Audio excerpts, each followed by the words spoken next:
السلام علیکم فرینڈس، کیسے ہیں آپ سب لوگ؟ آئی ہوپ آپ سب لوگ بالکل ٹھیک ٹھاک اور خیر خیریت سے ہوں گے۔ فرینڈس، آج ہم لوگ شروع کرنے جانے ہیں ناول بخت کی ایپیسوڈ 29، جس کی رائٹر ہیں مہرالنساء شاہ میر۔ تو ہم لوگ اس کو اسٹارٹ کرتے ہیں بغیر کوئی ٹائم ویسٹ کیے، اور سپوائلر کیا ہی دوں میں آپ لوگ کو یار، اتنے مزے کی اسٹوری ہماری چل رہی ہے، اور 29 ایپیسوڈ تک کا اتنا خوبصورت سا سفر ہے۔ آپ لوگ اس کو پریویس ایپیسوڈ سے جب سننے لگیں گے نا تو آپ کو یہاں پر بہت ضرور مزہ آئے گا۔ ہم لوگ اس کو اسٹارٹ کرتے ہیں۔ ریڈی سیٹ گو۔ وہ مگ ہاتھ میں لیے اپنے کمرے کی بالکنی میں چلی آئی۔ آج کمرے میں صوفے کا اضافہ تھا، وہی صوفہ عمر بالکنی میں رکھے بیٹھا تھا، فون کان سے لگائے وہ برہمی سے کچھ کہہ رہا تھا، گالیاں بھی دے رہا تھا۔ حالے نے اسے پہلی بار گالی دیتے سنا تھا۔ تمہارا دماغ خراب ہے؟ گالی وہ ڈاکٹر، اس نے خود اعتراف کیا تھا وہ قاتل ہے، اور تم لوگ اسے میڈیکل لیول پر لے جانے دے رہے ہو؟ میں گالی وہ باقی باتیں بس گالیاں ہی تھی، بے حد نازیبا گھٹیا گالیاں۔ حالے گلا کھنگار کر پاس چلی آئی۔ عمر نے فوراً کال کاٹی، مگ اس کو تھماتے ہوئے اس کے پاس ذرا فاصلے پر بیٹھ گئی، پیر اوپر کر لیے۔ حالے کا کمرہ اوپری منزل پر تھا، یہاں کی بالکنی سے شہر کی روشنیاں دکھتی تھی۔ تم گالیاں دیتے ہو؟ عمر نے گہری سانس لی۔ ظاہر ہے پولیس والا ہوں۔ گالی کے بغیر پولیس والا ایسا ہے جیسے شادی شدہ عورت سفید ساڑی میں۔ عجیب بے تکی بات کی تھی اس نے۔ تم نائسلی بھی بات کر سکتے ہو مجرموں سے، اس نے ایک اور توجہ پیش کی۔ اب میں ملزم سے یہ تو نہیں کہہ سکتا نا جناب، بھائی جان، میری جان، اپنے جرم کو قبول کر لو ورنہ میرا مرا منہ دیکھو گے۔ گالی دوں گا، 2 کان کے نیچے بھی دوں گا، فوراً سبق دے گا، نہ بکا تو کھوپڑی کھول دوں گا، وہ فخریہ کہہ رہا تھا، اور حالے کی آنکھوں میں ناپسندیدگی تھی۔ کھوپڑی کھول دوں گا، کان کے نیچے دوں گا، 2 ہاتھ لگا دوں گا، یہ کیسی زبان ہے؟ کسی سی کلاس کے قیدی سے بھی تم اچھا بولتے ہوگے؟ اس نے بگڑے تاثرات کے ساتھ تبصرہ کیا۔ جی، سی کلاس کے قیدی تو جیل میں بیٹھ کر میلاد پڑھتے رہتے ہیں، کل میں بھی جاؤں گا، بیٹھوں گا ان کے ساتھ۔ اور یہاں حالے نے اپنے کانوں پہ ہاتھ رکھ لیے۔ اس نے مگ عمر کو تھمایا اور ایک چھوٹی سی باؤل میں رکھے ڈرائی فروٹ اور دانہ دانہ کھانے لگی۔ غالباً کافی کا رنگ ایسا نہیں ہوتا؟ عمر کی آواز پر اس نے گردن ترچھی کر کے اس کو دیکھا۔ وہ اپنے مگ میں چائے کی طرف اشارہ کر رہا تھا۔ تمہارے سر میں درد تھا، تمہیں اسی کی ضرورت تھی۔ عمر نے گھونٹ بڑھا، اس کے چہرے پر خوشگوار تاثرات دوڑ گئے۔ چائے یقیناً بہت اچھی تھی۔ یہ بہت اچھی ہے، کہاں سے سیکھی؟ وہ تعریف کیے بنا نہ رہ سکا۔ حالے اس کو نہیں دیکھ رہی تھی، وہ اب بھی دور شہر کی روشنیاں دیکھ رہی تھی۔ کہاں، کس کونے میں زیادہ روشنیاں جلتی ہیں؟ سفیر کے لیے سیکھی تھی۔ وہ اپنے روم میں کہی گئی۔ ان کو چائے سے عشق تھا، سارا دن میٹھی چائے پیتے تھے، پھر صبح ایکسٹرا ورک آؤٹ۔ عمر اسی طرح چائے پیتا رہا، البتہ تاثرات سپاٹ ہو گئے۔ اسی پل حالے نے گردن موڑی۔ وہ بہت اچھا تھا عمر، بہت اچھا، نرم کو، خوش اخلاق، سوبر سا۔ پتہ نہیں کب کیسے وہ اس طرح کے ہو گئے۔ میں جو باتیں ہارون سے بھی نہیں کہہ سکتی تھی وہ سفیر سے کہہ دیتی تھی۔ وہ بہت اچھا تھا۔ وہ اچھا نہیں تھا، وہ مہمان تھا۔ عمر کی آواز پر اس کی آنکھوں میں تعجب ابھرا۔ وہ ایک عرصے سے اسلام آباد میں رہ رہا تھا، وہ کراچی میں صرف ویکینڈز پر آتا تھا، کوئی 1 یا 2 دن کے لیے، اور 1 یا 2 دن کے لیے گھر آنے والا فرد مہمان ہی ہوتا ہے۔ مہمان کیسے ہوتے ہیں؟ اس نے حالے کو دیکھ کر پوچھا۔ Well mannered, well behaved, decent. حالے نے 3 لفظ گنوائے۔ عمر نے چائے کا مگ ہونٹوں سے لگایا۔ روح تک تازہ دم ہو گئی تھی۔ پھر کہنا جاری رکھا، بالکل، مہمان ایسا ہی ہوتا ہے، اور یہی مہمان کا کور ہوتا ہے، جس طرح سفیر کا کور تھا۔ لیکن یاد کریں، جب وہ گھر میں آ کر رہنے لگا تب کیا ہوا؟ وہ گھر کا فرد بن گیا اور اس کا کور ٹوٹ گیا۔ حالے کھوئی سی بولی۔ بالکل، وہ جب تک دور تھا اچھا تھا اور اچھا لگتا تھا، جیسے ہی قریب آئے اس کی اصلیت کھل گئی۔ وہ ایسا ہی تھا حالے، گریس لیس، کانوں کا کچا اور ناقابل اعتبار۔ وہ بول کر خاموش ہوا، پھر اپنا مگ دیکھا، وہ خالی ہو گیا تھا۔ لیکن ابھی اس کی بیوی کا کپ تو بھرا ہوا تھا نا۔ اس نے حالے کے ہاتھ سے مگ لے لیا۔ وہ اسے دیکھنے لگی۔ مدد کر دوں اسے ختم کرنے میں؟ وہ بول کر اس کی چائے بھی ہونٹوں سے لگا گیا۔ پہلے وہ بلا اجازت لوگوں کے گھروں اور ورک پلیس میں گھس جاتا تھا، اور اب وہ بغیر اجازت اپنی بیوی کی چائے کافی پی جاتا تھا۔ آخر اس انسان کا کیا کیا جائے؟ یہ سب کچھ شمس نے کیا ہے۔ میں جانتی ہوں حسن کو تھانے بھیجنا اس کی چال تھی، وہ ہلکی آواز میں کہہ رہی تھی۔ وہ کبھی بابا کے برابر نہیں آ سکا، اب وہ حسن کو جھکا کر خود اوپر جانا چاہتا ہے۔ گلٹی پلیزر، یو نو، میں کل صبح یہ مسئلہ بھی فکس کر لوں گا، شمس کو روکنا ضروری ہے۔ کیسے؟ اس نے گردن ترچھی کر کے عمر کو دیکھا۔ وہ چند لمحے اس کو دیکھتا رہا۔ شمس نے جج صاحب کا قتل نہیں کیا، وہ پرسکون سا بولا۔ اس ویڈیو میں جو کچھ ہوا وہ سچ تھا، لیکن وہ ہارٹ اٹیک نہیں تھا۔ جج صاحب کی موت دم گھٹنے کی وجہ سے ہوئی تھی۔ میں آپ سے جھوٹ بول رہا تھا۔ جانتی ہوں، حالانکہ آواز بالکل ہلکی تھی۔ میں سب جانتی ہوں، اس دن تم جھوٹ کہہ رہے تھے، مجھے پتا تھا۔ عمر کی آنکھیں پوری کی پوری کھل گئی۔ آپ کو کیسے پتا؟ حالے نے گہری سانس لی۔ 2 لوگ ہوتے ہیں عمر جو جھوٹ نہیں بولتے، پہلا مرنے والا انسان، دوسرا خوفزدہ انسان۔ ڈاکٹر خوفزدہ تھا، وہ جھوٹ نہیں بول سکتا تھا۔ میں جانتی ہوں، جیسے ہم اپنی کہانی کا ولن سمجھ رہے ہوتے ہیں، وہ اصل میں بس ایک پیادہ ہوتا ہے۔ عمر نے گہری سانس لی اور کانوں کو ہاتھ لگا۔ آپ بس معصوم لگتی ہیں، ویسے تو آپ بھی کم نہیں ہیں۔ مجھے تو لگا تھا سچ جان کر آپ ایک بار پھر مجھ سے ناراض ہو جائیں گی۔ اب کہ اس نے حالے کی گود سے ڈرائی فروٹ کے باؤل اچک لی۔ آپ نمبر سے کیوں خوف زدہ ہوتی ہیں؟ اس کے اچانک سوال پر حالے رک گئی۔ بہت کچھ تھا جو یاد آیا، بہت کچھ تھا جس نے تکلیف دی تھی۔ تمہیں تو سب پتہ ہوتا ہے، نہیں؟ کافی کے بعد وہ ہلکی آواز میں بولی تھی۔ میں آپ سے سننا چاہتا ہوں۔ کچھ پل کے لیے ان دونوں کے درمیان خاموشی چھا گئی۔ کافی دیر بعد وہ بولی تو آواز ہلکی تھی، بے حد ہلکی۔ مجھے نمبرز بہت پسند تھے۔ اس کی آواز کہیں دور، بہت دور سے آ رہی تھی۔ کوئی تھا جو بہت دور تھا۔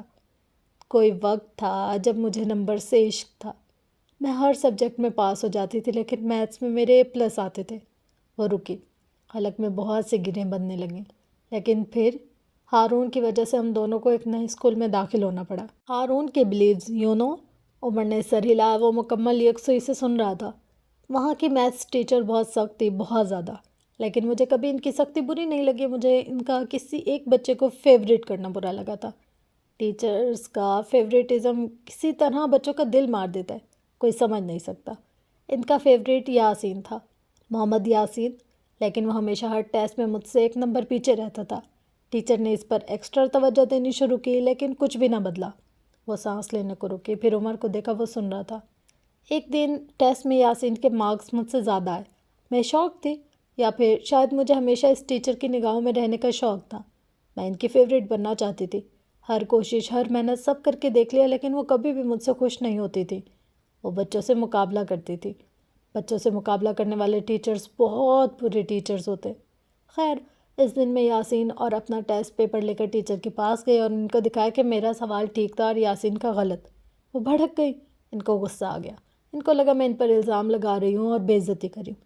ٹیچرز کو بچوں کی بے عزتی کرنے اور سوال کرنے کا فرق سمجھنا چاہیے۔ وہ خود کو عقل کل سمجھنے کے بجائے بچوں کو کم عقل سمجھنا چاہتے ہیں۔ میں بچی تھی، شاید میرا طریقہ غلط ہو، لیکن میں حق پہ تھی۔ میرا جواب درست تھا۔ پھر میرے نمبرز کیوں کٹے؟ وہ رک گئے، جیسے اب مزید بولنا تکلیف دہ ہو، جیسے اب مزید کچھ اور وہ سوچنا یا بولنا نہ چاہتی ہو۔ ٹیچر نے غصے میں سزا کے طور پر میری بریک بند کر دی۔ وہ چلی گئیں، سارے بچے چلے گئے۔ میں اکیلی کلاس میں بیٹھی رہی اور پھر کسی نے کلاس کا دروازہ بند کر دیا۔ ایک دم اس کے چہرے کے تاثرات میں خوف شامل ہوا۔ ہاتھ کی مٹھی اضطرابی حالت میں بند کر لی۔ میں بہت روئی عمر، بہت چیخی، بہت چلائی، لیکن کسی نے دروازہ نہیں کھولا۔ کلاس روم کی لائٹس باہر سے آن تھی، وہ بھی بند ہو گئیں۔ کوئی باہر کھڑا تھا جس کو میری چیخیں سنائی دے رہی تھی، لیکن کوئی میرے لیے نہیں آیا۔ اس واقعے کے بعد میں بہت ڈر گئی۔ مجھے اپنے ارد گرد بس گھٹن ہوتی ہے۔ میں بند کمرے میں نہیں رہ سکتی، ذرا سی تنگ جگہ میرے لیے عذاب بن جاتی ہے۔ سب کچھ آہستہ آہستہ ٹراما بنتا گیا، اور میں ذہنی مریض بن گئی۔ اس کی آنکھوں سے ایک ایک آنسو بہہ رہا تھا، اور تکلیف حد سے سوا تھی۔ بابا نے میرے سیشنز کروائے، ٹریٹمنٹ، اور پھر میں ٹھیک بھی ہو گئی۔ کیا آپ واقعی ٹھیک ہو گئی تھی؟ عمر ترکی بترکی بولا تو حالے رک سی گئی۔ وہ چند پل اس کی آنکھوں میں دیکھتی رہی۔ کیا وہ اس شخص پر اعتبار کر سکتی تھی؟ کیا یہ ایسا شخص تھا جس کو اپنا راز تھمایا جائے؟ اور پھر اس نے عمر کی آنکھوں میں دیکھتے ہوئے نفی میں سر ہلایا۔ آنکھوں کا گلابی پن بڑھ گیا۔ میں ٹھیک نہیں ہوئی تھی عمر، اس کے لہجے میں کرب سا تھا۔ میں نے کسی طرح بیماری کو ڈرایا اور وہ ڈر کر ایک کونے میں بیٹھ گئی۔ وہ ختم نہیں ہوئی۔ مجھے پتا تھا کہ یہ بیماری علاج سے ٹھیک ہوتی ہے، دھمکیوں سے نہیں۔ اس کے حلق میں پھندا سا اٹکا۔ آپ نے ایسا کیوں کیا؟ وہ نرمی سے پوچھ رہا تھا۔ اس کی ایک ہی عادت اچھی تھی، وہ جج نہیں کرتا تھا، وہ بس بات اگلوا لیتا تھا اور پھر حل ڈھونڈ لیتا تھا۔ حالے نے بے بسی سے کندھے اچکائے۔ میں بلی ہونے سے ڈرتی تھی۔ اسکول میں سب کو پتہ چل گیا تھا کہ میں سائیکیٹرسٹ کے پاس جاتی ہوں۔ سب مجھے عجیب نظروں سے دیکھتے تھے، جیسے کبھی ہارون کو دیکھا کرتے تھے۔ میں ہارون کو روتے ہوئے دیکھتی تھی۔ وہ جب بلی ہوتا تھا، تنگ کیا جاتا تھا، تب وہ بہت کمزور ہوتا تھا، بہت ہاریبل ہو جاتا تھا۔ میں اس کی گارجین تھی، میں حالے تھی۔ میں ہارون نہیں بننا چاہتی تھی، میں بلی نہیں ہونا چاہتی تھی۔ اس نے زور زور سے نفی میں سر ہلایا۔ کوئی نہیں سمجھ سکتا اسکول میں بلی ہونا کس طرح آپ کی شخصیت بگاڑ دیتا ہے، وہ کس طرح ساری عمر کا اسیب بن جاتا ہے۔ کوئی بھی نہیں سمجھ سکتا۔ لوگوں کو لگتا ہے بچے اپنا بچپن بھول جاتے ہیں، لیکن بچپن کوئی نہیں بھولتا، وہ یاد رہتا ہے، کبھی یادگار ماضی کی طرح تو کبھی بری تکلیف دہ یادوں کی طرح۔ میں اپنی یادوں میں برا بچپن نہیں ڈال سکتی تھی۔ پھر آپ نے کیا کیا؟ وہ مسلسل اس کی طرف متوجہ تھا۔ حالے نے گردن کڑا لی۔ میں کھوکھلی بہادر بن گئی۔ میں نے اپنا خوف اندر دبا دیا اور گردن سیدھی کر لی۔ میرے سیشنز ہوتے رہے اور میں وہی کرتی رہی جو ڈاکٹر چاہتا تھا۔ میں بہت اچھی اداکارہ تھی، تو آنسو، جھوٹے ڈرامے اور سنجیدہ اداکاری میرے لیے کبھی مشکل نہیں رہی تھی۔ میں نے اداکاری کی کہ میری بیماری ختم ہو گئی۔ کئی سیشنز اور ورچوئل تھراپسٹ کے بعد بالآخر میں ایک دبی ہوئی بیماری کے ساتھ آزاد تھی۔ میں بلی ہونے سے بچ گئی۔ میں ہارون کی گارجین رہی ہوں، میں اسکول کی باسی بچی رہی ہوں۔ میں روئی نہیں، جھکی نہیں، کمزور نہیں پڑی۔ زندگی اچھی چلی، کبھی دوبارہ ایسا تجربہ نہیں ہوا۔ لیکن پھر ایک دن مجھے تم نے گاڑی میں بند کر دیا۔ اس کی آنکھیں زخمی ہو گئی، لہجہ روند گیا، کرب تھا جو ہر جانب پھیل گیا۔ مجھے پتہ نہیں چلا کہ میں اندر سے دروازہ کھول سکتی ہوں۔ مجھے ویسی گھٹن، ویسی گھبراہٹ محسوس ہوئی۔ وہی دبی ہوئی بیماری قبر کھول کر واپس نکل آئی۔ میں وہاں سے نکل سکتی تھی، لیکن میں نہیں نکل پائی۔ میں اندر سے وہی ڈری سہمی بچی تھی۔ میں بہادر کبھی بھی نہیں تھی، میں کھوکھلی بہادر تھی۔ اور پھر میرا سارا وجود کھوکھلا ہو گیا، ڈھہ گیا۔ اس دن وہ بیماری ایک آسیب کی طرح پھر سے چمٹ گئی۔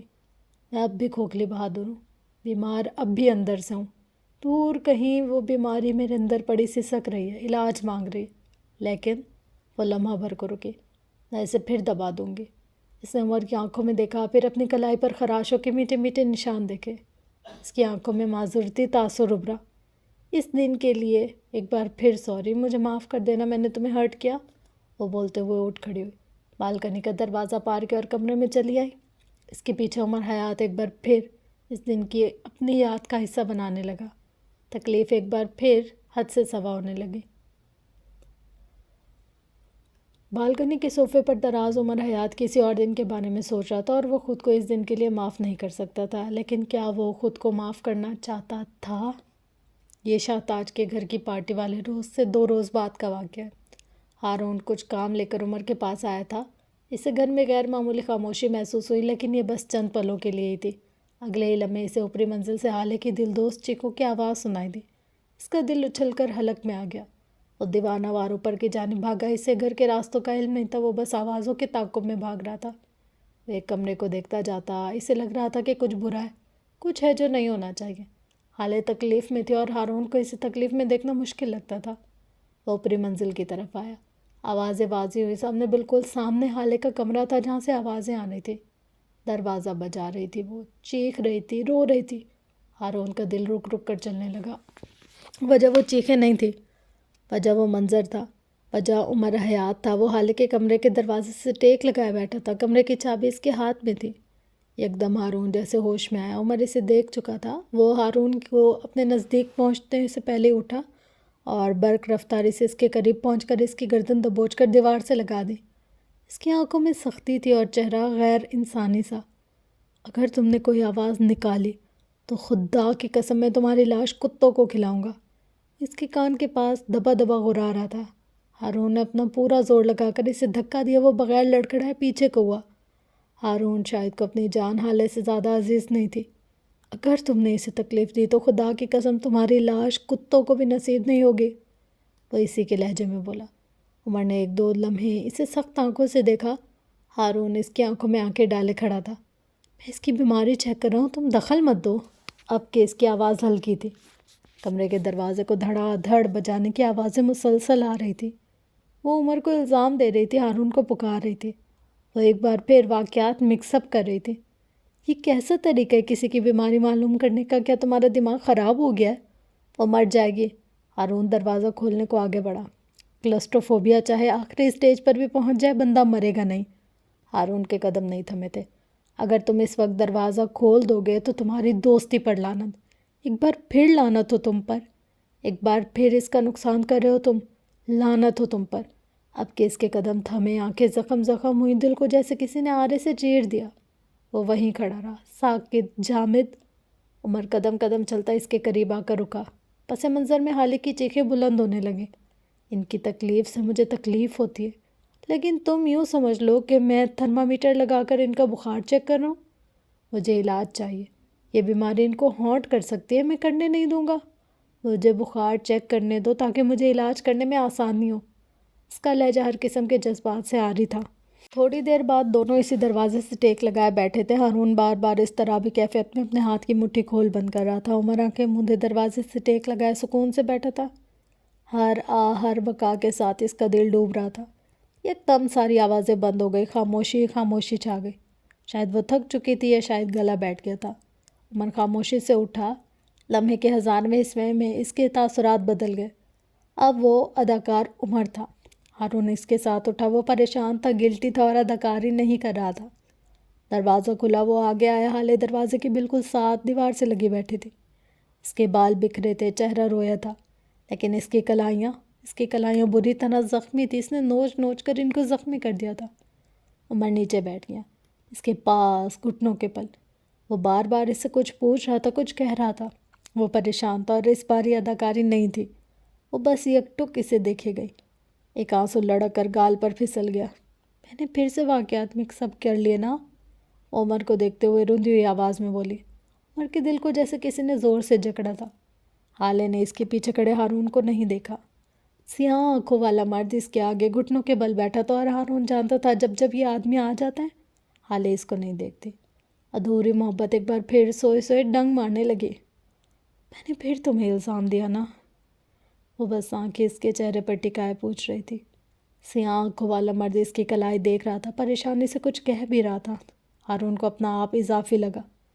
میں میں میں میں تمہیں ہرٹ نہیں کرنا چاہتی تھی عمر۔ میں نے یہ سب کچھ جان کر نہیں کیا۔ کیا پتہ میں ایسے کیوں کر لیتی ہوں۔ بس میں واقعات مکس اپ کر لیتی ہوں۔ I'm sorry۔ وہ اب رو پڑی، دکھ سے، گلٹ سے یا شاید بے بسی سے۔ وہ عمر پر الزام لگانے کے لیے معافی مانگ رہی تھی۔ وہ معاف کر رہا تھا۔ ان دونوں کے درمیان سب ٹھیک ہو جاتا کبھی نہ کبھی، کسی نہ کسی دور میں، لیکن کچھ تھا جو ٹوٹا ہوا تھا، جو ہمیشہ رہ جاتا تھا۔ وہ تھا ہارون کا دل۔ وہ پلٹ گیا، خاموشی سے، وقار سے۔ اسے اسی طرح پلٹنے کی عادت تھی۔ وہ اپنی خوشی کو حالے کی خوشی پر ترجیح دیتا، منظر سے غائب ہو گیا۔ پیچھے ان دونوں کی سیاہ آنکھیں ایک دوسرے پر جمی تھی۔ ایک میں الزام دینے کا گلٹ تھا اور دوسرے میں چاہتے ہوئے بھی الزام قبول نہ کر پانے کا گلٹ۔ لیکن ان دونوں کے درمیان سب ٹھیک ہو جاتا کبھی نہ کبھی، کسی نہ کسی دور میں۔ نیو یارک کی شامیں اکثر نوجوانوں کے لیے رنگین ہوا کرتی ہیں۔ صاف ستھری روشنیوں سے جگمگ کرتی سڑک پر اس وقت یاقوت مرزا کی گاڑی بڑے کروفر سے اپنے ٹائر رکھتی جا رہی تھی۔ سیاہ فام امریکی ڈرائیور گاڑی ڈرائیو کر رہا تھا۔ یاقوت پچھلی سیٹ پر بیٹھا تھا۔ اس کے ساتھ ایک لڑکی بھی تھی، لیکن کچھ وقت پہلے تک، کچھ منٹ قبل ہی وہ اس لڑکی کو اس فلیٹ کے باہر چھوڑ کر آیا تھا۔ وہ آج پھر سے ایک بھرپور شام گزار کر واپس آ رہا تھا۔ نیلی سلک شرٹ کے نیچے سفید اور نیلی دھاری دار پینٹ، سلیقے سے جمے بال، محصور کن خوشبو میں رچا بسا، وہ اپنی تیاری سے یہ ثبوت دے رہا تھا کہ حسن مجھ پر تمام ہوا۔ یہ چند دنوں سے وہ جس ہوم سکنس کا شکار تھا وہ ختم ہو چکی تھی، اور اب وہ اس کی عیاشی جوبن پر تھی۔ اس کی گاڑی ایک 5 اسٹار ہوٹل کے سامنے آ کر رکی۔ وہ شان سے باہر آیا۔ لابی کے بعد راہداریاں عبور کرتا وہ بالآخر ایک کمرے کے باہر آ کر رکا۔ کارڈ سے دروازہ کھولا، اندر آیا، لیکن اگلے ہی پل ناک پر لگنے والے ایک مکے کی وجہ سے لڑکھڑا کر گرا۔ ابھی وہ سیدھا ہوتا کہ اس کو اپنے پیٹ پر زوردار لات پڑتی ہوئی محسوس ہوئی۔ وہ درد سے دورہ ہونے لگا۔ اس نے بمشکل اٹھنے کی کوشش کی، اپنا چہرہ اٹھا کر اس آدمی کو دیکھنے کی کوشش کی جو بغیر آواز کیے بس اسے مارے جا رہا تھا، لیکن جو ہی وہ ذرا سا اوپر کو ہوا، اس کے چہرے پر بھاری بوٹ کی زوردار ضرب لگی۔ یاقوت کو لگا کہ اب وہ کبھی نہیں دیکھ پائے گا۔ اس کی بصارت دھندلی ہونے لگی۔ مقابل بس اسے مارے گیا، کبھی وہ اس کے سینے پر لات مارتا تو کبھی اس کے چہرے پر اپنا بوٹ۔ یاقوت کراہ رہا تھا اور گالیاں بھی دے رہا تھا، لیکن جو ہی وہ چہرہ اٹھا کر اسے دیکھنے لگتا وہ پھر سے ایک ایسا کاری وار کرتا کہ یاقوت کی روح تک بل آ جاتی۔ کہا تھا نا میری بہن سے دور رہو۔ یہ آواز یاقوت اس آواز کو لاکھوں میں بھی پہچان سکتا تھا۔ اس کا سانس رک گیا، اسے لگا وہ کبھی سانس نہیں لے سکے گا۔ نوح مرزا نے اسے آ لیا تھا، وہ بس ساکت ٹھنڈے فرش پر پڑا رہا۔ ساری حسیات ختم ہو گئی، ہر درد مٹ گیا، موت کا خوف غالب آ گیا۔ میں نے تم سے کہا تھا یاقوت، میں نے کہا تھا تم سے، میری بہن سے دور رہو۔ وہ سرد آواز میں کہتے اس کے قریب پنجوں کے بل بیٹھا، جینس کے اوپر سیاہ ہوڈی سر پر گرائے، چہرے پر ماسک اور اس کے ہاتھوں میں دستانے۔ یاقوت کے ناک سے خون بہہ رہا تھا، ماتھے پر جامنی نشان بن گیا، جسم کا جوڑ جوڑ دکھ رہا تھا، اس کی آنکھیں خوف کے باعث پوری کی پوری پھیل گئیں۔ ڈیڈ ڈیڈ ڈیڈ تمہیں جان سے مار دیں گے۔ وہ خود کو گھسیٹتے ہوئے پیچھے جا رہا تھا اور آنکھیں خوف زدہ، چہرہ زخمی۔ نو اب اپنی جیب سے ایک پتلی رسی نکال رہا تھا۔ یاقوت کا سانس حلق میں اٹک گیا۔ یہ یہ یہ کیا کر رہے ہو؟ یہ تمہارا پاکستان نہیں ہے، تم مجھے نہیں مار سکتے۔ یہاں کی سیکیورٹی کا سسٹم، یہ پاکستان نہیں ہے۔ وہ اب دیوار سے جا لگا۔ نو سرد برف آنکھیں لیے اس کی جانب بڑھا، ایک لات اس کے سینے پر ماری، وہ درد سے دوہرا ہوا۔ اب کہ وہ برق رفتاری سے اس کی گردن میں رسی ڈال چکا تھا۔ اس ہوٹل کے سیکیورٹی، اس کا سسٹم، یہ سب نو نے اپنے ہاتھوں سے بنایا تھا۔ وہ اسی طرح کھڑے کھڑے اس کے کان کے پاس جھکا۔ اس کی آواز میں کوئی زہر تھا، یا یاقوت کا سارا جسم سبز پڑتا گیا۔ کیا تم بھول گئے؟ میں تمہارے باپ کا کتا ہوں۔ میں نے خود کھڑے ہو کر اس ہوٹل کو اپنی آنکھوں کے سامنے بنوایا، بلکہ تمہارے باپ کا ہر ہوٹل میری آنکھوں کے سامنے بنا ہے، میرے اپروو ہوئے نقشوں پہ بنا ہے۔ اس نے کہتے ہوئے پھندا تنگ کیا۔ تم مجھے اس سیکیورٹی سے ڈراؤ گے؟ وہ سیکیورٹی جس کے ہاتھوں میں ہتھیار کون سے ہوں گے یہ بھی میں نے طے کیا تھا۔ اب کہ اس نے پھندا مزید کسا، یاقوت بری طرح کھانسنے لگا، خود کو چھڑوانے کے لیے جد و جہد بھی کرنے لگا۔ تم نے کیا کہا؟ یہ پاکستان نہیں ہے، یہاں ویسا کمزور قانون نہیں ہے، لیکن مجھے بتاؤ اگر اس مضبوط قانون کو تمہاری لاش ہی نہ ملے تو؟ یاقوت کی آنکھیں باہر کو ابلنے لگیں، خوف سے اس کی آنکھوں سے آنسو بہنے لگے۔ میں تمہاری لاش کے ٹکڑے ٹکڑے کر کے اسی ہوٹل کے کچن لے جاؤں گا، اور لوگوں کو ہاٹ ڈاگ کی جگہ تمہارا گوشت کھانے کو ملے گا۔ اتنا، بس اتنا آسان ہے میرے لیے قتل۔ اس کی آواز صفاق تھی، وہاں کوئی رحم نہیں تھا۔ نو نے اس کی پیٹھ پر گھٹنے سے ضرب ماری۔ یاقوت کی روح تک کو تکلیف ہوئی، اسے لگا یہ ہے موت، وہ مر رہا ہے، اور اس کے پاس اپنے بچاؤ کا سامان نہیں تھا، اس کے پاس کچھ بھی نہیں تھا۔ پھندا ہر لمحے تنگ ہوتا جا رہا تھا، سانس اکھڑ رہا تھا۔ میرے پاس ایک ایونٹ کی تصاویر ہیں، وہ گھٹی گھٹی آواز میں بولا۔ میرے پاس نرمین کی تصاویر ہیں۔ وہ بند ہوتی سانسوں کے ساتھ آخری کوشش کر رہا تھا۔ نو بغیر کسی تاثر کے پھندا کستا گیا۔ اگر تم نے مجھے مار دیا تو ساری تصاویر، سب کچھ ایک پورن سائٹ پر اپلوڈ ہو جائے گا۔ پھندا سست ہو گیا، یاقوت بے دم ہو کر نیچے گر گیا۔ نو بے یقینی اور اذیت سے پیچھے ہٹا۔ یاقوت بری طرح کھانس رہا تھا، فرش پر پڑا کڑھا رہا تھا، اس کی حالت غیر ہونے لگی۔ نو اپنی جیکٹ سے پستول نکالتے ہوئے ایک بار پھر اس پر جھپٹا۔ بتاؤ کس کے پاس ہیں وہ تصاویر؟ وہ سرخ آنکھوں کے ساتھ گھرایا۔ یاقوت کی حالت ایسی نہیں تھی کہ وہ کوئی بھی جواب دے پاتا، لیکن موت کا خوف سب کروا لیتا ہے۔ کیس، نبیل، سائم، سب کے پاس ہے۔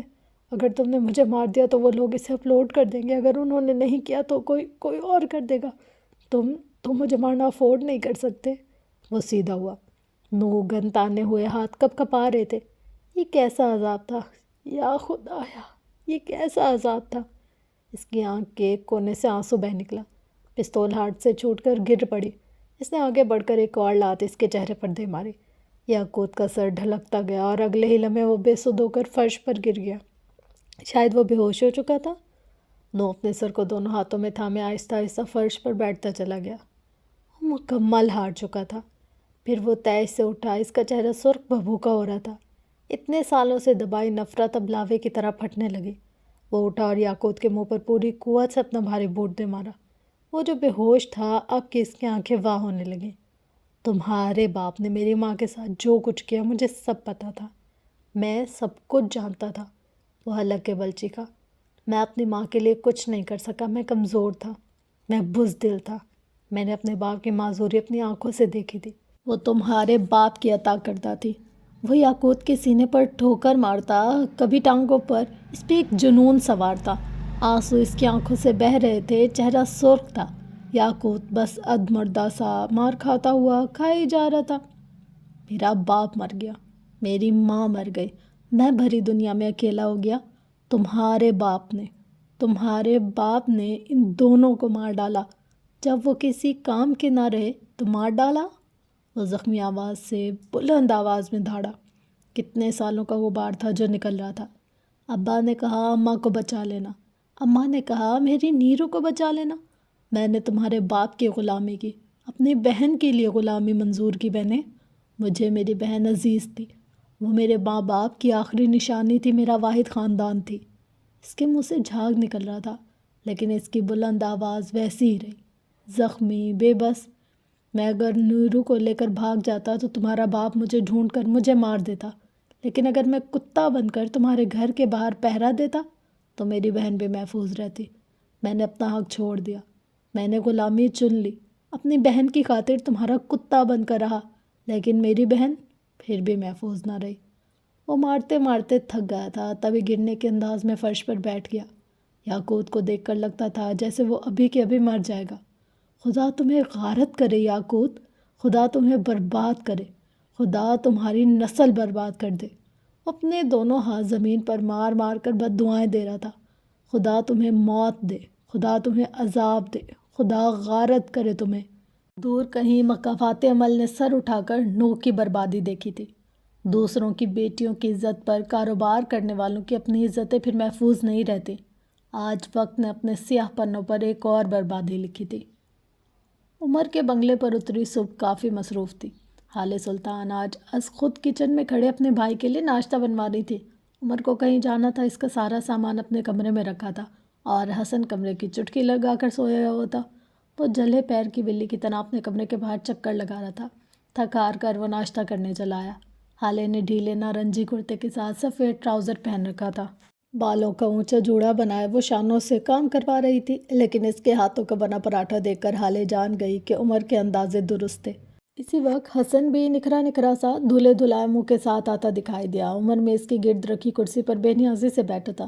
عمر، بات سننا ذرا۔ حالے نے اس کو اپنی جانب متوجہ کیا۔ اس نے ایک بے نیاز نگاہ اٹھا کر اس کو دیکھا۔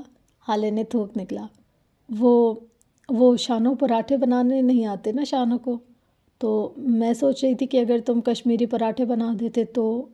اس نے بات ادھوری چھوڑ دی۔ میں عمر حیات، میں اے ایس پی عمر حیات گھر میں بیٹھ کر پراٹھے بناؤں گا؟ وہ اپنے سینے پہ انگلی رکھے بے یقینی سے پوچھ رہا تھا۔ Suspended A S P? حالے نے آہستگی سے جملہ مکمل کیا تو عمر کے تو مانو پتنگے ہی لگ گئے۔ ابھی وہ کچھ کہتا کہ حسن اس کے پاس رکھی کرسی پر آ کر بیٹھا۔ عمر خاموش ہو گیا۔ حالے کو اس بارے میں بات کریں گے۔ والی نظروں سے دیکھا، پھر اٹھ کر چولہے کی طرف گیا۔ یہ تو طے تھا کہ اب اے ایس پی صاحب پراٹھے بنائیں گے۔ شانوں نے پانی لا کر حسن کے سامنے رکھا۔ حسب توقع اس نے ناک منہ چڑھا لی۔ کیا آپ جانتی نہیں ہم کس خاندان سے ہیں؟ اس نے سنجیدگی سے شانوں کو مخاطب کیا۔ ہم سلطان ہیں اور اپنی بہن بیٹی کے گھر کا پانی ہم پہ حرام ہے۔ جاؤ جوس لے کر آؤ۔ حالے اس کی اداکاری پہ ہنس دی۔ عمر کے پیڑے کو ویلتے ہاتھ کی نسیں ابھرنے لگیں۔ تھوڑی دیر بعد وہ 3 پراٹھے اور آملیٹ کچن میں آیا۔ پلیٹ حسن کے آگے پٹاخ کی آواز کے ساتھ رکھی۔ حسن نے ندیدوں کی طرح پلیٹ اپنے آگے سرکا لی۔ ویسے بہن کے گھر کا نمک بھی حرام ہوتا ہے، عمر نے حسن کو دیکھ کر کہا۔ حالے نے اسے تادیبی نظروں سے گھورا، لیکن وہ جیسے زبان کی کھجلی کے آگے بے بس تھا۔ حسن کے ہاتھ ایک لمحے کو تھمے تھے، لیکن بس ایک لمحے۔ اگلے پل اس نے آرام سے اپنا نوالا چبایا، پھر عمر کو دیکھا۔ تم نے میری آنکھیں کھول دی، میں تمہارا شکریہ کیسے ادا کروں گا؟ اگلی بار میرے لیے بغیر نمک کے سالن نکالنا، میں اپنا نمک کا پاٹ گھر سے لے آؤں گا۔ حالے نے گردن نیچی کر کے مسکراہٹ دبائی۔ عمر کا چہرہ سرخ ہوا۔ وہ کیوں بھول گیا تھا کہ معراج سلطان کا بیٹا ہے؟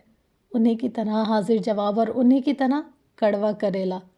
تمہاری اماں کا فون آیا تھا، صبح سامان باندھو اور روانہ ہو جاؤ، بہت ہو گیا تمہارا۔ عمر کافی کا آخری گھونٹ بھرتے ہوئے اٹھا۔ حسن نے ایک نظر اس کو دیکھا، پھر حالے کو۔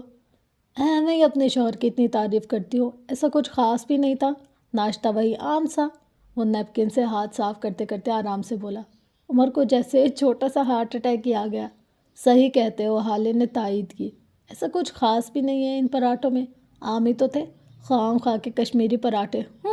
اور یہاں عمر حیات کو ایک بہت بڑا ہارٹ اٹیک آیا تھا۔ کشمیری پراٹھے میں دوبل زیادہ آتے ہیں، ہمارے شوق کے صدمے کے، بس یہی کہہ سکا۔ اسی وقت داخلی دروازے سے لیل آتی دکھائی دی۔ وہ تینوں خاموش ہو گئے۔ حسن نے گردن اونچی کر کے اس کو دیکھنا چاہا۔ عمر اس کے سامنے آ کھڑا ہوا۔ حالے اٹھ کر لیل سے ملی۔ اس نے گھٹنوں تک آتی ڈھیلی شارٹ شرٹ کے ساتھ نیلی جینز پہن رکھی تھی۔ گردن کو چھوتے بال چھوٹی پونی میں بند تھے۔ وہ جن کو لگتا ہے کہ سانولا رنگ خوبصورت نہیں ہوتا، ان کو چاہیے تھا کہ ایک بار لیل کو دیکھے۔ حسن یک ٹک اس کو دیکھتا رہا۔ عمر بار بار نامحسوس انداز میں اس کے سامنے ٹھہر جاتا تاکہ وہ لیل کو نہ دیکھ سکے۔ کچھ دیر بعد وہ تینوں لاؤنج میں رکھے نیلے صوفے پر جم کر بیٹھ گئے تھے۔ حالے سنگل صوفے پر بیٹھی تھی، لیل لمبے صوفے پر، اور حسن اسی صوفے پر اس سے ذرا فاصلے پر بیٹھا تھا۔ وہ حسن کو کچھ بتا رہی تھی اور وہ چہرہ ہتھیلی پر گرایا محض اس کو سن رہا تھا۔ وہ تیار ہو کر نیچے اتر آیا۔ لاؤنج کے دھانے پر کھڑا اب وہ کہیں جانے کو تیار تھا۔ سیاہ کپ والی شرٹ کے نیچے نیلی جینز پہنے، بالوں کو جیل سے جمایا، آستین کو فولڈ کیے، وہ کافی وجیح لگ رہا تھا۔ حالے نے ایک نظر اس کو دیکھا، پھر بے اختیار چند لمحے وہ اس کو دیکھتی ہی رہی۔ عمر نے اس کی نظروں کا ارتکاز نوٹ کیا۔ چار لوگوں کے درمیان مجھے ایسے نہ دیکھا کریں، میں شرماتا بھی ہوں۔ اس کی آواز پر وہ جھیمک گئی۔ میں تمہیں نہیں، دیوار کو دیکھ رہی تھی، کل ہی توڑوا دوں گا اسے۔ بھلا اس میں ایسا کیا ہے جو آپ میرا حسن چھوڑ کر اس کو دیکھ رہی ہیں؟ وہ خفا ہوا۔ حالے کو اس پر سخت تب چڑھی۔ ہاں بھائی ٹھیک ہے، اس نے کہا تھا نارمل کپل بن کر رہیں گے، لیکن یہ کچھ زیادہ نارمل تھا۔ اب کی عمر کی نظر حسن پہ پڑی۔ وہ ان سب سے بے نیاز کسی فدا ہوئے عاشق کی طرح لیل کو دیکھ رہا تھا۔ عمر کلستا ہوا آگے آیا اور ان دونوں کے درمیان صوفے پر بیٹھ گیا۔ حالے اور لیل نے دھیان نہیں دیا، وہ اپنی بات میں مگن تھی۔ لیل کو اپنے لیے جویلری لینی تھی، اور جب بات ہیروں کی ہو تو عورتوں کے لیے باقی سب غیر ضروری ہوتے۔ تم سے 12 سال بڑی ہے، وہ انسان بن جاؤ۔ وہ اس کے پاس جھکا۔ محبت عمریں کہاں دیکھتی ہے؟ وہ کھویا کھویا سا بولا۔ وہ آگے کو ہوا اور پھر اسی طرح چہرہ ہتھیلی پر گرائے لیل کو دیکھے گیا۔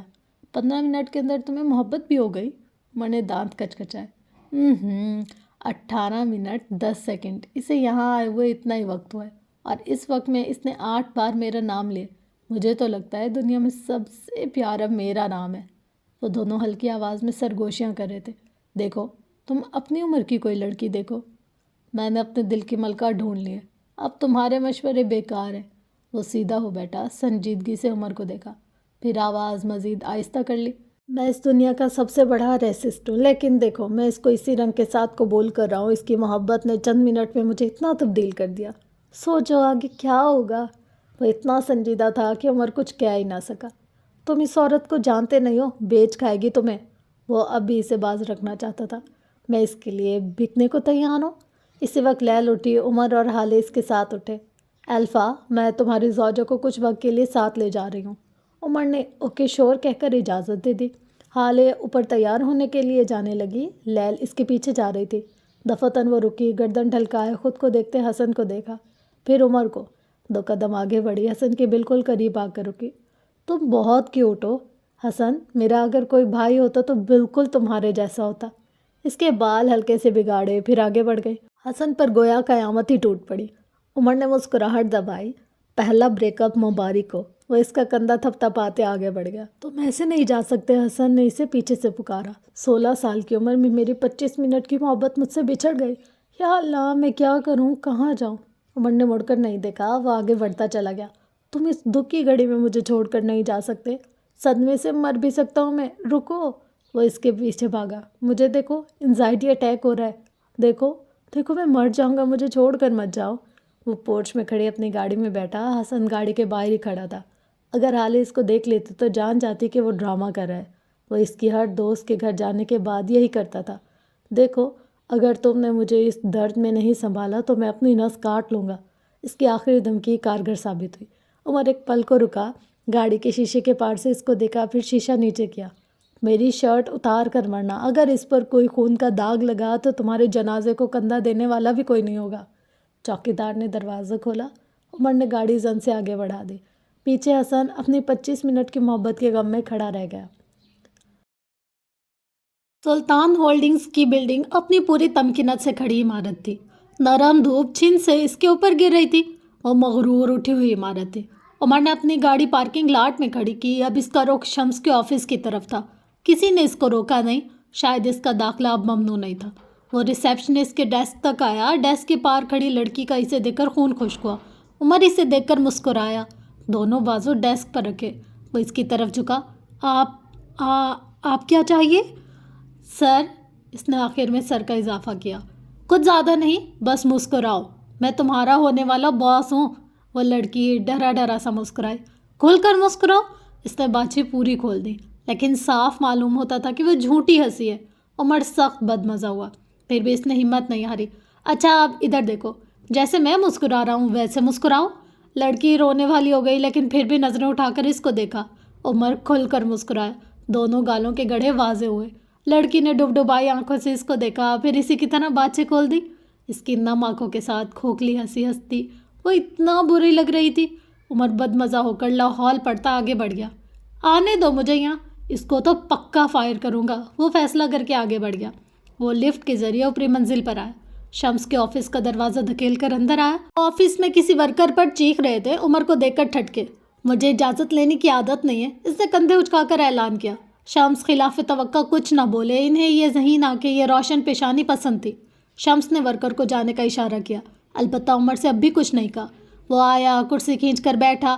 اس کے دل میں کوئی اور اسے زور سے جکڑ رہا تھا. یہ اس کے جج صاحب کی کرسی تھی. اس نے دل کو ہلکی تھپکی دی، تسلی دی. شمس گھوم کر آ گیا ہے. تمکنت سے اپنی کرسی پر براجمان ہوئے. میں آپ سے اپنے معاملات درست کرنے آیا ہوں، مردوں کی طرح بات کرنے آیا ہوں. اگر آپ بھی مردوں کی طرح مجھ سے بات کرنا چاہتے ہیں تو میں یہاں رکوں گا، ورنہ جس طرح آیا ہوں اسی طرح چلا جاؤں گا. اس کا لہجہ سنجیدہ تھا، پروفیشنل سا. شمس آگے کو ہوا. پھر کہو کہہ کر اس کی حوصلہ افزائی کی. شمس صاحب، میں جانتا ہوں حسن کو تھانے بھجوانے کے پیچھے آپ تھے. شمس نے کچھ کہنا چاہا، لیکن عمر کو دیکھ کر خاموش ہو گیا. اس نے بولنا جاری رکھا. نہ آپ انکار کریں گے نہ اقرار، کیونکہ سچ سے ہم دونوں واقف ہیں. میں کہنا چاہتا ہوں کہ آپ نے صحیح کیا، لیکن میری وجہ سے وہ بچہ ان معاملات میں گھسیٹا جائے، یہ مجھے کچھ خاص پسند نہیں آیا. شمس کی آنکھوں میں اچھمبا ابھرا. وہ اسے صحیح کہہ رہا تھا. زندگی میں پہلی بار کسی نے ان کو صحیح کہا تھا. تم نے میرے بیٹے کو تھانے بھجوایا، ہمارے شیئرز کس بری طرح گرے کوئی اندازہ ہے؟ اس کے بعد ظاہر ہے مجھے بھی کچھ نہ کچھ تو کرنا تھا، تمہیں یہ بتانے کے لیے کہ اس سارے کے پیچھے میں تمہاری موجودگی سے واقف ہوں. عمر نے اس بات میں سر ہلایا. بالکل، اسے تھانے بھجوایا تھا نا، لیکن کیا آپ نے یہ جاننے کی کوشش کی کہ میں نے ایسا کیوں کیا تھا؟ کیوں؟ بس یہی پوچھا تھا انہوں نے. وہ میری عورت کی بات کر رہا تھا. وہ اس کے بارے میں غلط بات کر رہا تھا. اس نے ایک مجمع میں میری بیوی کو گالی دی، ہاتھ اٹھانے کی کوشش کی، اور پھر آخر میں اس نے مجھ سے کہا کہ میں اسے طلاق دے دوں. کیا ان سب کے بعد اس کو ایک سبق دینا میرا حق نہیں تھا؟ کیا میرا یہ فرض نہیں تھا کہ میں خود کو ایک غیرت مند مرد ثابت کروں؟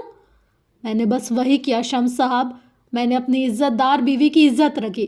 یہ بات میں آپ کو اس لیے بتا رہا ہوں کیونکہ آپ ایک غیرت مند انسان ہیں.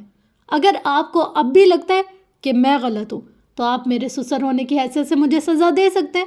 وہ ٹھہر ٹھہر کر کہہ رہا تھا، بلکہ کہہ کیا رہا تھا وہ اپنے اندر سے اور اپنے انداز سے اسے سحر میں جکڑ رہا تھا. شمس سحر زدہ ہوئے اس کو سن رہے تھے. میں ایک فیملی پرسن ہوں شمس صاحب. حسن میری بیوی کا بھائی ہے. وہ ڈسٹرب ہے تو میری بیوی ڈسٹرب ہے، اور بیوی کے ڈسٹرب ہونے سے سارا گھر ڈسٹرب ہو جاتا ہے. میں آج آپ سے اپنے سارے اختلافات ختم کرنے آیا ہوں. وہ سنجیدہ سا ہو کر بیٹھا. کوئی اور عمر لگ رہا تھا. معاملہ فہم، ذہین، غیرت مند. شمس متاثر ہوئے بغیر نہ رہ سکا. ٹھیک ہے، میں پچھلی تمام باتوں کو بھولنے کے لیے تیار ہوں. اور ویسے بھی تم نے حالے سے بھاگ کر شادی نہیں کی، نہ کوئی اغوا کا قصہ رہا ہے. میرے بیٹے کی باتوں پر مت جاؤ. وہ اپنی ماں پر گیا. تم مجھ سے بات کرو اور میں تم سے، کیونکہ کہیں نہ کہیں ہم دونوں ایک جیسے ہیں. عمر مسکرایا. اسی وقت شمس نے کال پر 2 کافی لانے کو کہا. شمس اسے پسند نہیں کرتے تھے کیونکہ ان کو لگتا تھا کہ وہ ان کی بھتیجی کے ساتھ ان کی عزت خراب کرنے میں پیش رہا ہے. لیکن جب حقیقت واضح ہو گئی اور وہ خود بات کرنے اور تعلقات بہتر کرنے آیا تھا تو ایسے شاندار آدمی کو اپنا داماد بنا لینے میں کوئی قباحت نہیں تھی، بلکہ یہ ذہین آنکھوں والا مرد اعزاز تھا۔ ان دونوں کو اسی خوشگوار ماحول میں چھوڑ کر ہم ذرا کہانی کے دوسرے سرے کی جانب جاتے ہیں۔ فروا سلطان گاڑی کی پچھلی سیٹ پر براجمان نک سک سے تیار کہیں جا رہی تھی۔ اس کی منزل شاید کسی کو ڈرانا تھا یا پھر کسی کے ڈر کو ابھارنا تھا، لیکن اس نے غلط عورت چن لی تھی۔ سبز اسکائی ڈیزائن ڈریس میں ملبوس، بھورے بالوں کو اسٹریٹ کر کے شانوں پر ڈالے، آنکھوں اور چہرے پر میک اپ کی کئی تہیں لگائے، وہ بوڑھی فتنہ کہیں جانے کو تیار تھی۔ وہ جس سے ملنے جا رہی تھی، اس کی دانش میں وہ عورت ایک بار پہلے بھی اس سے مل چکی تھی۔ فروا نے موبائل پر چلتی انگلیاں روک دی۔ ابھی منزل میں کافی وقت تھا، کیوں نہ پرانی ملاقات کو تازہ کیا جائے۔ نفیسہ حیات عمر کو اپنے گھر لے آئی تھی۔ اس کی اس دن کی بگڑی طبیعت سنبھل گئی تھی۔ 4 دنوں میں ہی ان کو اس بچے سے لگاؤ ہو گیا تھا۔ وہ ابھی سے چھوڑنا نہیں چاہتی تھی، لیکن اگر وہ اس بچے کو ساتھ رکھ لیتی تو شاید ان میں اور اس بچے کو کچرے کی نظر کرنے والوں میں کوئی فرق نہیں رہ جاتا۔ انہوں نے اپنی گاڑی سلطان منزل کے باہر روکی، پھر ایک نظر اگلی سیٹ پر آرام دہ بستر میں سوئے عمر کو دیکھا۔ وہ معصومیت سے آنکھیں پٹ پٹ آتے ہوئے ان کو دیکھ رہا تھا۔ نفیسہ نے ان آنکھوں میں خود کو ڈوبتا محسوس کیا۔ 4 دن، ان 4 دنوں میں وہ ان کے لیے سانس لینے جتنا ضروری ہو چکا تھا۔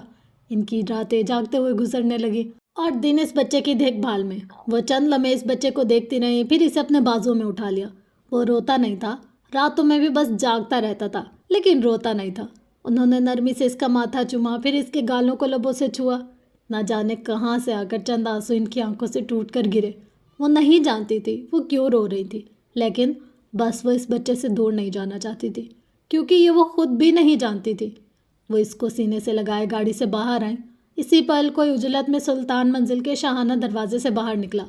اپنے سامنے کھڑی سیاہ آنکھوں والی عورت کو دیکھ کر سامنے سے آتی فروا ٹھٹک سی گئی۔ اسے حیرت اس عورت کے یہاں ہونے پر نہیں تھی، اسے حیرت اس بچے کے یہاں ہونے پر تھی۔ چند پل وہ اسی طرح ساکت و جامد کھڑی رہیں۔ میں نگین وہاد سے ملنا چاہتی ہوں، کیا مل سکتی ہوں؟ سامنے کھڑی باوقار عورت پوچھ رہی تھی۔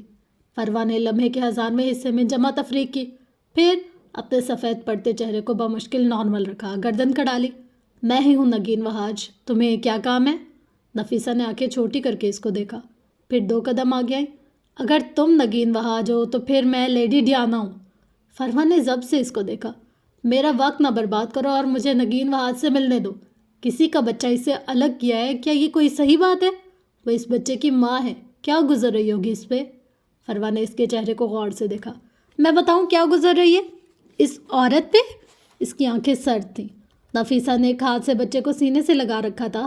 فروا نے اس کے پہلو میں گرا ہاتھ پکڑا اور اسے ذرا پیچھے لے گئی۔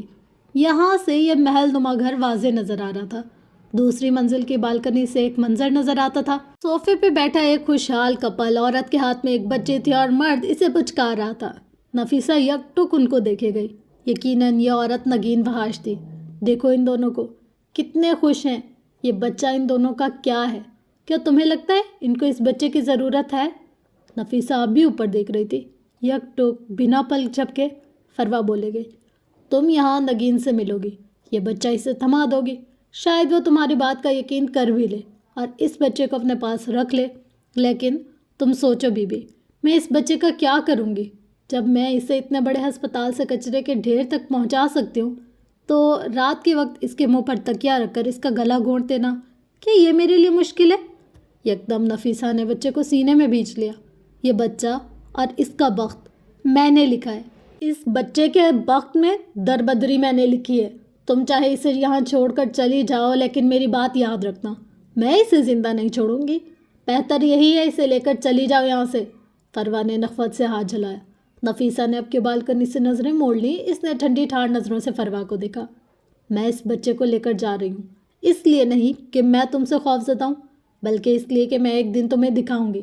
اس بچے کا بخت پہلے دن سے تخت تھا، یہ کچرے سے میرے پاس آیا، یہ خدا کی طرف سے انعام ہے۔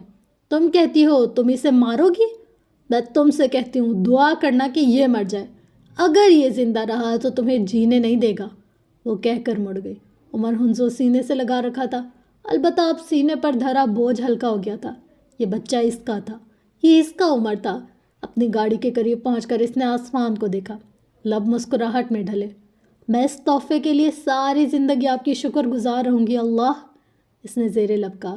پھر گاڑی میں بیٹھنے کے لیے دروازے کے ہینڈل پر ہاتھ رکھا۔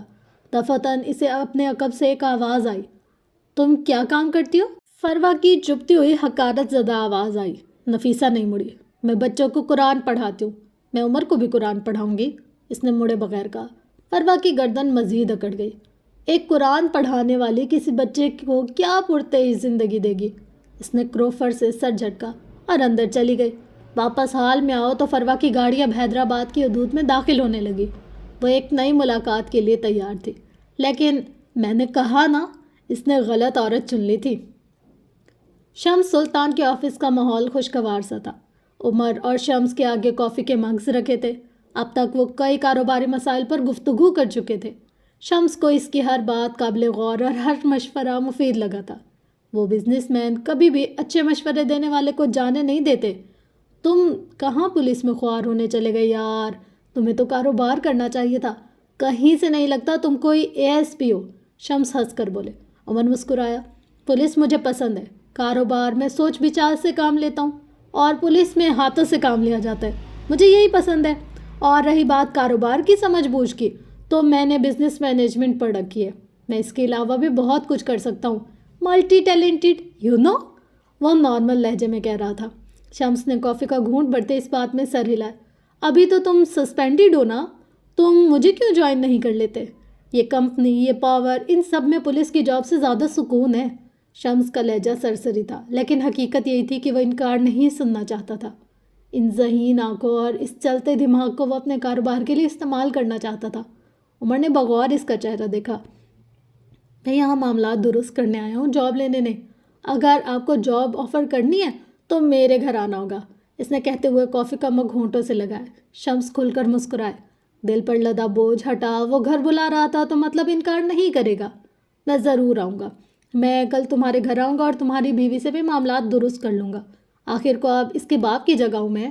عمر نے محض سر ہلایا، دل کو جیسے کسی نے مٹھی میں پکڑ کر دبا دیا ہو۔ پھر وہ اٹھ کھڑا ہوا۔ بس اس سے زیادہ وہ برداشت نہیں کر سکتا تھا۔ اس کا چہرہ نارمل تھا، لیکن آنکھیں سرد سے سرد ترین ہوتی جا رہی تھیں۔ کل ملیں گے شمس صاحب۔ اب وہ بس بہت برداشت کر چکا تھا۔ اس نے مسافے کے لیے ہاتھ بڑھایا، لیکن پھر اس کا ہاتھ ہوا میں ہی معلق رہ گیا۔ دائیں جانب لگی دیوار گیر LCD پر بغیر آواز کے کوئی نیوز چل رہی تھی، لیکن چلتے ہوئے مناظر کی بھی اپنی ایک آواز ہوا کرتی ہے۔ عمر نے اس کی نظروں کی تقلید میں دیکھا اور پھر نیچے چلتی خبروں کی پٹی پر نگاہ دوڑائی۔ تازہ ترین اطلاع کے مطابق ڈاکٹر عبدالحفیظ، جو کہ جسٹس معراج قتل کیس میں ملوث تھے، ان کا انتقال ہو گیا۔ بتایا جاتا ہے کہ کل رات تھانے میں ان کی طبیعت خراب ہو گئی اور ڈاکٹرز کی عدم موجودگی کے باعث انہوں نے دم توڑ دیا۔ شمس نے سفید پڑتے چہرے کے ساتھ وہ خبر دیکھی اور پھر لڑکھڑاتے قدموں سے آگے آیا، آفس کا دروازہ کھولا اور باہر نکل گیا۔ عمر بے تاثر نگاہوں سے ٹی وی کو تکتا رہا۔ اس کے ذہن میں اب بھی کئی آوازیں گونج رہی تھیں۔ ڈاکٹر کو بلاؤ، شمس، عمر کو بلاؤ۔ اس کے دل کو سکون نہ ملا تھا، نہ کہیں دور اس کی روح کو قرار تھا۔ کیوں کہ وہ جانتا تھا اگر یہ سب مر جائیں تب بھی وہ جج صاحب کو واپس نہیں لا سکے گا، اور اگر رہنا ان کے بغیر ہی تھا، پھر کسی انتقام پر کون سی خوشی، کسی بدلے پر کون سا سکون۔ آفس کی دیواروں نے اس کے جامد وجود کو دیکھ کر رخ پھیر لیا۔ کون کم بخت عمر حیات کو اداس دیکھنا چاہے گا؟ گاڑی ایک چھوٹے سے محلے میں آ کر رکی۔ یہ محلہ نسبتاً صاف ستھرا تھا۔ گلی میں کھیلتے بچے اور گھروں سے آتی عورتوں کی آوازیں یہ ظاہر کرتی تھی کہ ایک چھوٹا سا محلہ جہاں گھروں کی دیواریں ساتھ والے گھر سے جڑی ہوتی ہیں۔ ڈرائیور نے گاڑی کا دروازہ کھولا۔ فروا نزاکت سے باہر آئی، آنکھوں لگا چشمہ اور کوہنی پٹی کا برانڈڈ بیگ، سبز ہائی ہیلز کو جما کر چلتی۔ وہ ایک گھر کے دروازے کے باہر آ کر رکی۔ یہ گھر باقی گھروں کی نسبت اچھی حالت میں تھا۔ پکا 2 منزلہ، تازہ رنگ و روغن، مضبوط صاف ستھری دیواریں۔ گھر کے اندر شاید کوئی اونچا لمبا درخت بھی تھا جس کی شاخیں دروازے کے باہر جھانکتی نظر آتی تھی۔ دروازہ ایک ادھیڑ عمر نے کھولا۔ اس کے ہاتھ میں پوچھا تھا، شاید وہ ملازمہ تھی اور صفائی کر رہی تھی۔ نوارد کو آنے کا راستہ دے کر وہ ہٹ گئی اور اپنی مالکن کو آوازیں دینے لگی۔ فروا آس پاس نظریں دوڑاتے اندر آ گئی۔ گھر کے اندر چپس کا فرش بچھا تھا۔ اس گھر میں اگر کسی شے کی بہتات تھی تو وہ پودے تھے۔ دیواروں کے ساتھ گملے میں رکھے پودے، لان میں رکھے پودے، کیاریوں میں سجے پودے، بلا شبہ یہ سبز پودے اور پھول آنے والوں کی آنکھوں کو راحت دیتے تھے۔ چھوٹا 2 منزلہ گھر صاف ستھرا اور خوبصورت تھا۔ لانگ ٹائم فروا سلطان، آواز پر وہ مڑی۔ اس کے عقب میں وہ عورت کھڑی تھی، سنجیدہ معتبر سی عورت۔ اس کی سیاہ آنکھیں آج بھی اسی طرح چمک رہی تھی۔ چہرہ بوڑھا ہو گیا تھا، بال کن پٹی سے سفید ہو رہے تھے۔ وہ سیاہ چکن کاری کے سوٹ میں باوقار سی لگ رہی تھی۔ لانگ ٹائم نفیسہ حیات۔ وہ مسکرائی، پھر 2 قدم آگے۔ تم مجھے پہچانتی تو ہو نا؟ فروا نے اسے دیکھتے ہوئے پوچھا۔ تم نگین وہاجو ہے نا؟ اور تم لیڈی ڈھانا۔ اس نے جملہ مکمل کیا تو دونوں کا ہلکا سا کہکا نکلا۔ تم نے کہا تھا تم بچوں کو قرآن پڑھاتی ہو، لیکن تمہارے گھر کو دیکھ کر تو کچھ اور ہی لگتا ہے۔ وہ اطراف میں دیکھتے ہوئے کہہ رہی تھی۔ میں بیرسٹر تھی اور اب ایک لاء کالج میں وائس پرنسپل نفیسہ نے جواب دیا۔ فروا مڑی، تیز نظروں سے اس کو گھورا۔ میں بس تم سے ایک سوال کرنے آئی ہوں، صرف ایک۔ عمر کون ہے؟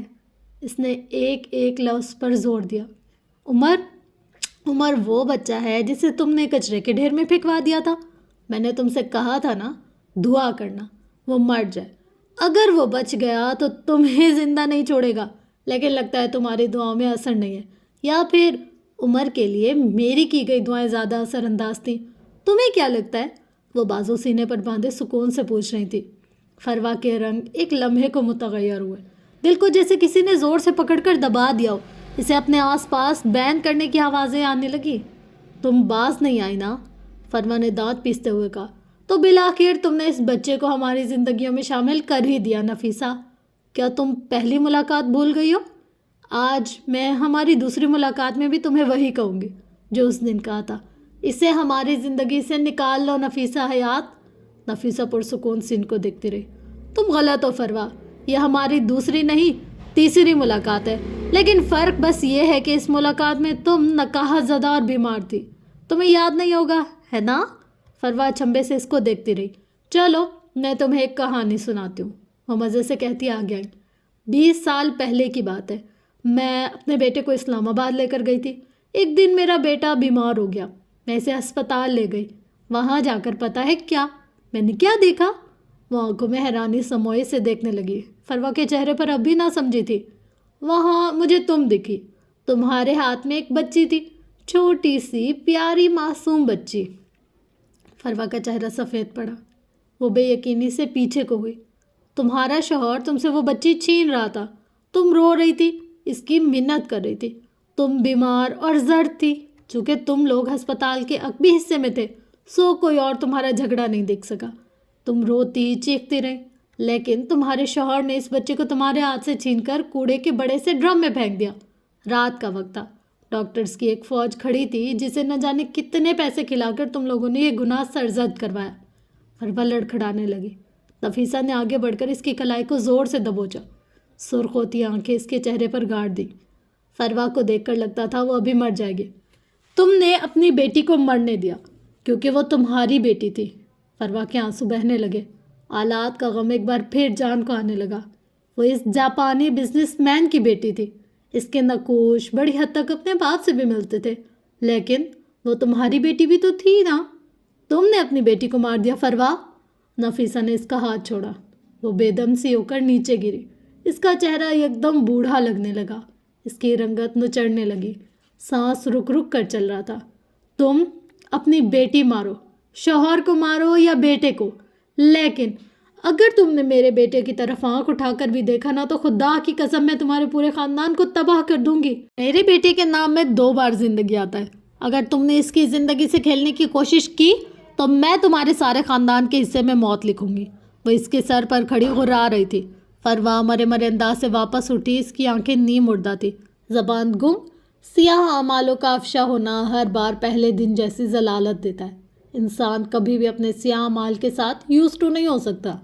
تمہاری بات کا یقین کون کرے گا؟ فروا کو اپنی آواز کی سکھائی سے آتی محسوس ہوئی۔ آنکھیں اب بھی مردہ تھیں، گردن اٹھانے کی سکت اس میں رہی ہی نہ تھی۔ نفیسہ مسکرائی، دل کھول کر مسکرائی۔ یقین؟ تمہارا چہرہ یقین دلائے گا۔ خود کو دیکھو فروا، اپنا چہرہ دیکھو اور بتاؤ کیا یہ جھوٹ ہے؟ اور اگر جھوٹ ہے تو مجھے جھوٹ لاؤ۔ میں زیادہ کچھ نہیں کروں گی، میں بس یہ بات تمہارے بیٹے کو بتاؤں گی، اور مجھے یقین ہے کہ وہ اتنا غیرت مند ضرور ہوگا کہ تمہیں دھکے مار کر اپنے گھر سے نکال دے۔ یا پھر شاید خود کو مار دے، کسی کو کیا پتا۔ انہوں نے کندھے اچکائے۔ میں اندر جا رہی ہوں، اور جب واپس آؤں تو مجھے نظر مت آنا، ورنہ سفیر کا نمبر ہے میرے پاس۔ وہ بول کر اندر کی طرف بڑھ گئی۔ پیچھے کھڑی فروا سے اپنی ٹانگوں پر کھڑا ہونا مشکل ہو گیا۔ وہ ذلت کے بیلچے سے زخمی چہرہ لیے واپس مڑی۔ کیا اب تمہیں یقین آیا کہ اس نے غلط عورت چن لی تھی؟ ہسپتال کی سفید راہدانیاں حبس کے باعث نم سی تھیں۔ جون کے آخری ایام تھے۔ گرم ہوا کے تھپیڑے جسم کو جھلسا دیتے تھے۔ وہ ہلکے جامنی رنگ کے لون کے سوٹ میں ملبوس تھے۔ بھورے بالوں کی ڈھیلی چٹیاں باندھ رکھی تھی جس سے چند لٹیں نکل کر چہرے پر جھول رہی تھیں۔ اس کی سیاہ آنکھیں سنجیدہ تھیں۔ ہسپتال کے کمرے کے باہر 2 گارڈز کھڑے تھے۔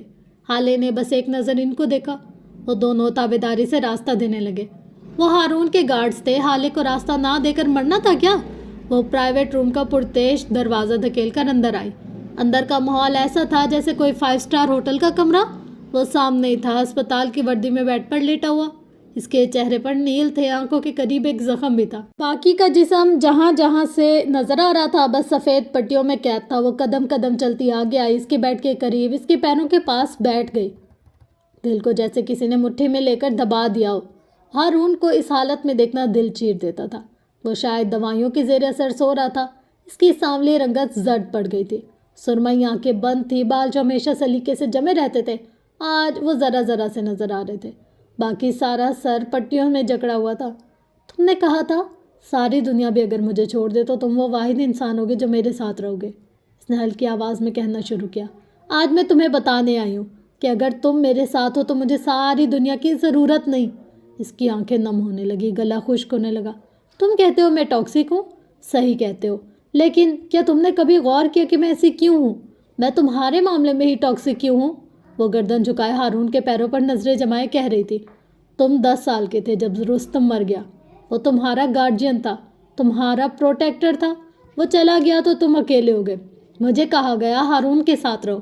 ماموں، اماں، بابا سب نے کہا ہارون کے ساتھ رہو، اس کی دوست بنو، اس کی گارجین بنو۔ حلق میں آنسوؤں کا گولا اٹکنے لگا۔ وہ بس ہلکی آواز میں بولتی رہی۔ شاید وہ سن رہا تھا، شاید نہیں۔ کسی نے نہیں پوچھا کہ میں کیا چاہتی ہوں۔